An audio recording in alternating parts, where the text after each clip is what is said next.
Vazhikkadavu Anamari revenue check പോസ്റ്റിൽ വൻ revenue വെട്ടിപ്പ്. അധിക തൂക്കങ്ങൾ കൊണ്ടുവരുന്ന ലോറികളിലെ അളവുകൾ നോക്കാൻ സംവിധാനമില്ലാത്തതിന്റെ പേരിലാണ് റവന്യൂ വെട്ടിപ്പ് നടക്കുന്നത്.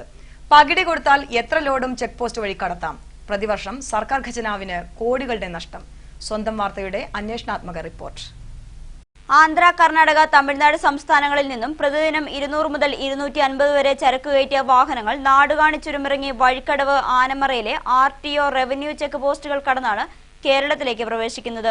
രാസവളങ്ങൾ, സുഗന്ധദ്രവ്യങ്ങൾ, ഇരുമ്പ്, ഉരുക്ക്, പെട്രോളിയം ഉൽപ്പന്നങ്ങൾ, പെയിന്റ്, കന്നുകാലികൾ, കോഴി, മാർബിൾ, വാഹനങ്ങൾ എന്നിവയടക്കം ചരക്ക് ലോറികളിലാണ് ഇതുവഴി കടത്തുന്നത്. ആദ്യം റവന്യൂ ചെക്ക് പോസ്റ്റാണ് കടക്കേണ്ടത്. ഇവിടെ വരുന്ന വാഹനങ്ങളിലെ ചരക്ക് തൂക്കി കണക്കാക്കിയാണ് നികുതി സ്വീകരിക്കുന്നത്. 10 ചക്രങ്ങളുള്ള ലോറിയിൽ 22 ടണ്ണും സാധാരണ ലോറിയിൽ 10 ടണ്ണും കൂടുതൽ ചക്രങ്ങളുള്ള വാഹനങ്ങളിൽ 24 ടൺ ഭാരവുമാണ് സർക്കാർ അനുവദിച്ചിട്ടുള്ളത്. എന്നാൽ ചുരമിറങ്ങി ചെക്ക് പോസ്റ്റിൽ എത്തുന്ന വാഹനത്തിൽ എത്ര ടൺ ഉണ്ട് എന്ന് കണക്കാക്കാൻ ലോറിയുടെ ഭാരം തൂക്കുന്നതിനുള്ള വേ ബ്രിഡ്ജ് ചെക്ക് പോസ്റ്റിലില്ല. ഇത് കാരണം ലോറിയുടെ ഘടനയനുസരിച്ച് 5 മുതൽ 10 വരെ ടൺ അധിക ഭാരവുമായാണ് അന്യ സംസ്ഥാനങ്ങളിൽ നിന്ന് ഇതുവഴി ചരക്ക് കടത്തുന്നത്. വേ ബ്രിഡ്ജ് ഇല്ലാത്തത് കാരണം ലോറി ഡ്രൈവർ പറയുന്നതാണ് റവന്യൂ അധികൃതരുടെയും RTO അധികൃതരുടെയും കണക്ക്. വേ ബ്രിഡ്ജ് ഇല്ലാത്തത് കാരണം പ്രതിദിനം ലക്ഷങ്ങളുടെ നഷ്ടം സർക്കാരിനുണ്ടാവുന്നുണ്ട്. ഉദ്യോഗസ്ഥർക്കാണെങ്കിൽ വേ ബ്രിഡ്ജ് ഇല്ലാതിരിക്കുന്നതാണ് അഭികാമ്യം. എത്ര ടൺ ലോഡ് അധികം കയറ്റിയാലും ചെക്ക് പോസ്റ്റിലെ ഉദ്യോഗസ്ഥർക്ക് 1000 മുതൽ 2000 രൂപ വരെ ലോഡ് ഒന്നിന് പകുതി കൊടുത്താൽ എത്ര ഭാരം കയറ്റിയാലും ചെക്ക് പോസ്റ്റ് കടക്കാം എന്നാണ് ലോറി ജീവനക്കാർ പറയുന്നത്. പകുതി കൊടുക്കാൻ വിസമ്മതിക്കുന്ന ലോറിക്കാരിൽ നിന്ന് അധികൃതർ രേഖകൾ വാങ്ങിവെച്ചതിനു ശേഷം ആനമറയിൽ നിന്ന് 7.5 കിലോമീറ്റർ ദൂരെ ഇടക്കരയിലെ മുപ്പിനിയിലുള്ള സ്വകാര്യ വ്യക്തിയുടെ വേ ബ്രിഡ്ജിൽ പോയി തൂക്കി രസീത് കൊണ്ടുവരാൻ ആവശ്യപ്പെടും. ഇത് ലോറിക്കാർക്ക് വളരെയധികം ബുദ്ധിമുട്ടുണ്ടാക്കുന്നു. കൈക്കൂലി കൊടുക്കാൻ തയ്യാറാവാത്ത ലോറിക്കാരോട് ജീവനക്കാർ പകവീട്ടുന്നത് ഇങ്ങനെ ഇവരെ ബുദ്ധിമുട്ടിച്ചാണ്. ചെക്ക് പോസ്റ്റിൽ തൂക്കയന്ത്രം സ്ഥാപിക്കുകയാണെങ്കിൽ ജീവനക്കാർക്ക് കൈക്കൂലി കിട്ടുന്നത് മുടങ്ങും.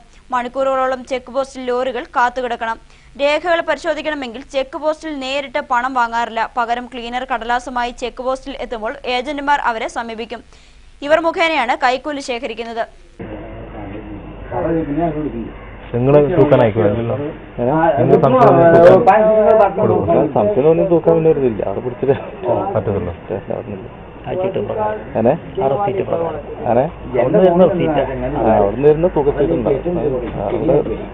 കാര്യങ്ങളൊന്നുമില്ല ഇവിടെ. ഇപ്പൊ നിങ്ങൾക്ക് നോക്കാൻ പറ്റില്ല ഡേറ്റ് നോക്കാൻ ഓരോ പ്രകാരം. പിന്നെ നമുക്ക് വണ്ടി കണ്ട ഏകദേശം ഐഡിയ ഉണ്ടാവും. അരിയാണെങ്കിൽ ആ ബോഡി ലെവലിൽ ഉണ്ടാവും. കറക്റ്റ് 10 ടണ്ണാണെങ്കിൽ തന്നെ കുറച്ച് കൂടുതൽ ഹൈറ്റ് കൂടുതലും തോന്നുന്നു.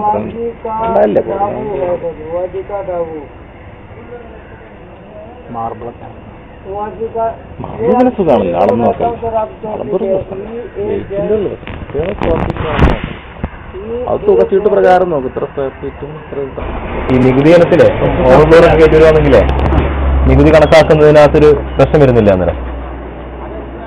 അല്ല സാർ, തൂക്കത്തിന് ചാക്കിൻ്റെ നോക്കും. അങ്ങനെ ഇവിടെ സൗകര്യത്തിലുള്ള ഒന്നാമത് ഇങ്ങനത്തെ ഗത്തായതുകൊണ്ട് സ്ഥാനത്ത് ബുദ്ധിമുട്ട് തന്നെയാണ്. വലിയ വണ്ടിയൊക്കെ വന്നാലും ഇവിടെ ബ്ലോക്ക് വരും.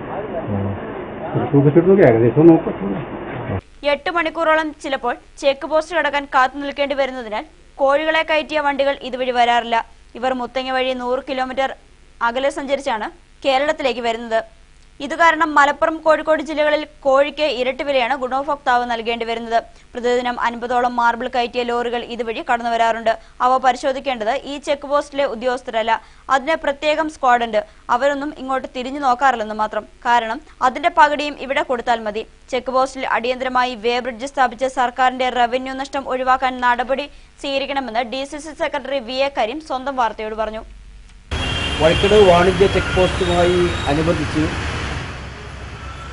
ഒരു വെയിൽ ബ്രിഡ്ജ് നിർമ്മിക്കണമെന്ന് നിരന്തരമായ ആവശ്യം ഇപ്പോൾ മുന്നോട്ടുകൊണ്ടിരിക്കുകയാണ്. വെയിൽ ബ്രിഡ്ജ് ഇല്ലാത്ത കാരണം കൊണ്ട് ഈ പ്രദേശത്തെ കർഷകരും അതുപോലെ കച്ചവടക്കാരുമൊക്കെ ഒരുപാട് ബുദ്ധിമുട്ടിക്കൊണ്ടിരിക്കുകയാണ്.